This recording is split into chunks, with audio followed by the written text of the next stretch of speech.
नमस्कार, मैं हूं आपके साथ अनुष्का राय और आप देख रहे हैं सिरमौर न्यूज। हिमाचल प्रदेश में इस साल विधानसभा चुनाव होना है।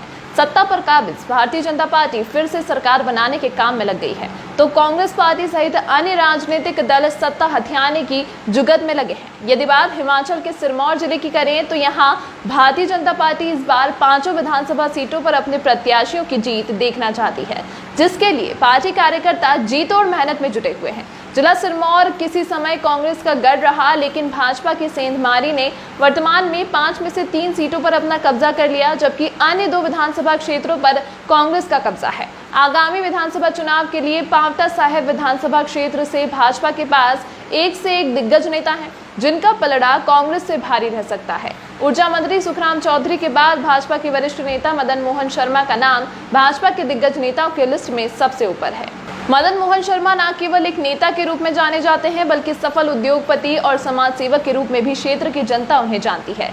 जिला सोलन के अर्की में जन्मे मदन मोहन शर्मा का ताल्लुक मांगल रियासत से रहा है। उनके पिता नथाराम शर्मा सिरमौर ने ग्राम सेवक के रूप में सेवाएं दी और SCBPO के पद से सेवानिवृत्त हुए। मदन मोहन शर्मा की प्रारंभिक शिक्षा सिरमौर के सरकारी स्कूलों में हुई, जिसके बाद उच्च शिक्षा के लिए देहरादून गए। इकोनॉमिक्स में पोस्ट ग्रेजुएशन के दौरान कई संस्थानों के साथ काम किया। कई बड़ी कंपनियों को सेवाएं देने के बाद उन्होंने खुद का बिजनेस शुरू किया और आज सफल उद्यमी बनकर हजारों लोगों को प्रत्यक्ष और अप्रत्यक्ष रूप में रोजगार दे रहे हैं। मदन मोहन शर्मा 1999 में पांवटा साहिब से भाजपा मंडल महामंत्री चुने गए, जबकि वर्ष 2003 में मंडल अध्यक्ष रहे। उन्हें वर्ष 2007 में भाजपा राज्य कार्य समिति सदस्य चुना गया। बचपन से ही RSS के साथ जुड़े और शाखाएं लगाना प्रारंभ किया। मदन मोहन शर्मा पंडित दीनदयाल उपाध्याय की विचारधारा से प्रभावित हुए। उनकी विचारधारा से ही प्रभावित नहीं हुए, बल्कि उन्होंने दीनदयाल उपाध्याय को पढ़ा भी है। अपने उच्च विचारों से क्षेत्र की जनता के दिलों पर राज करने व युवाओं को खेलों की तरफ आकर्षित करने वाले मदन मोहन शर्मा आगामी विधानसभा चुनाव में पार्टी के टिकट के प्रबल दावेदार हैं, जो विरोधी दलों के प्रत्याशियों को आसानी से पछाड़ सकते हैं। मदन मोहन शर्मा वर्ष 2014 में भी पार्टी टिकट के प्रबल दावेदार रहे, लेकिन आला कमान के दिशा निर्देशों का पालन करते हुए भाजपा प्रत्याशी की जीत के लिए तन मन धन से काम किया। मदन मोहन शर्मा भाजपा राष्ट्रीय अध्यक्ष JP नड्डा के खास करीबियों में से भी शामिल हैं। सिरमौर न्यूज से खास बातचीत के दौरान मदन मोहन शर्मा ने क्या कहा, आइए आपको भी सुनाते हैं। जन्म स्थान तो सोलन है और सोलन के अर्की में मांगल रियासत में जन्म हुआ था। ये मेरे नानी का घर था और उसके बाद जो मेरी प्राइमरी एजुकेशन हुई है वो जिला बिलासपुर में हुई थी। उसके बाद क्योंकि पिताजी सिरमौर में नौकरी करते थे, तो ये संगड़ा के क्षेत्र में थे, ब्लॉक संगड़ा पड़ता था, तो वहाँ पर अंधेरी में और पिस्तौन में एजुकेशन हुई है। उसके बाद मैंने दारूवाला में इंटरमीडिएट करके दारूवाला में हायर सेकेंडरी किया और फिर इंटरमीडिएट विकास नगर में एक साल विकास नगर किया। उसके बाद DAV कॉलेज देहरादून से BA और MA इकोनॉमिक्स की पढ़ाई की थी और प्राइवेटली एग्ज़ाम दिए थे वहाँ पर। और उसमें राजनीति में से पहले संघ की विचारधारा से प्रभावित था और बाल्यकाल में भी शाखाओं में जाता रहा। फिर एजुकेशन के दौरान मान्य कटवाल जी थे, जो हमारे संघ जो शाखा लगाते थे कांगड़ा में धर्मशाला में, तो उनके सौजन्य से वहाँ पर शाखा चलती थी, तो उसमें हम शाखा में शाम के शाखा में जाया करते थे, जो हमारे विचारधारा इसमें इस संस्था से पढ़ी है। और जहाँ तक राजनीति का प्रश्न है, तो राजनीति में 1990 से हम सक्रिय राजनीति से हुआ हूँ और भारतीय जनता पार्टी का एक सक्रिय कार्यकर्ता होने के नाते मैंने जितना भी मेरे से बन पड़ा मैंने किया और मैं विभिन्न पदों में भी रहा।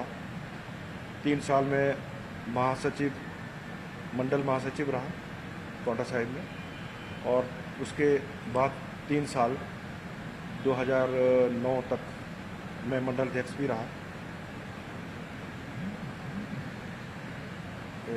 मंडल पौंटा से, और उसके बाद राज्य कार्यसमिति सदस्य भी 3-3.5 साल के लिए बना रहा। और जो भी मेरे से बन पड़ा और जो भी जितना भी मेरे पार्टी के लिए मैं कर सकता था, जितना मेरे दिमाग से होता था, मैंने अच्छे से करने की कोशिश की है।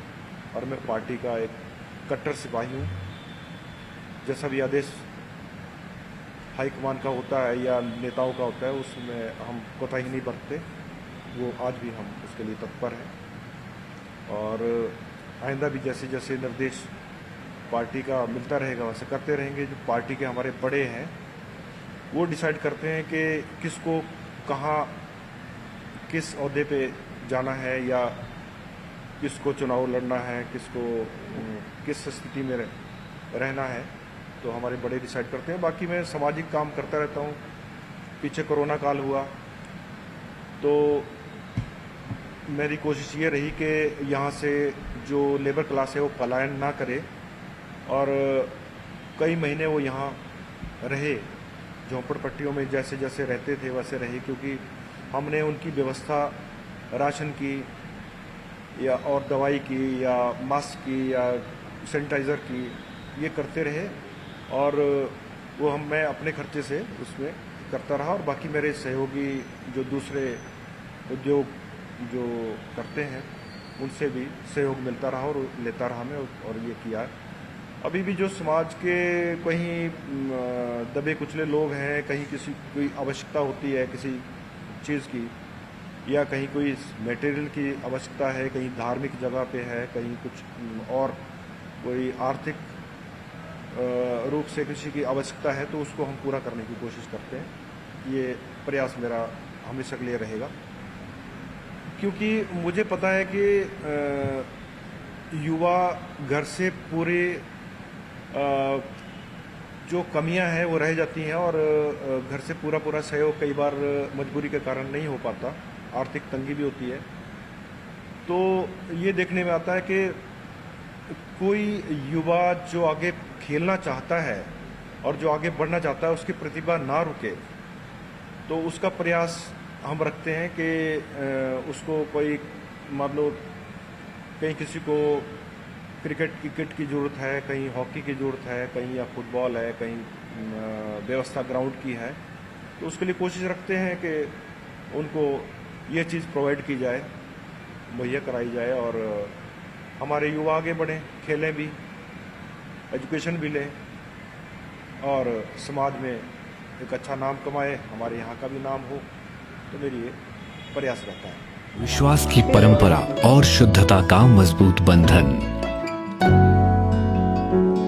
अनमोल रिश्तों के लिए अनमोल आभूषण, भूषण ज्वेलर्स।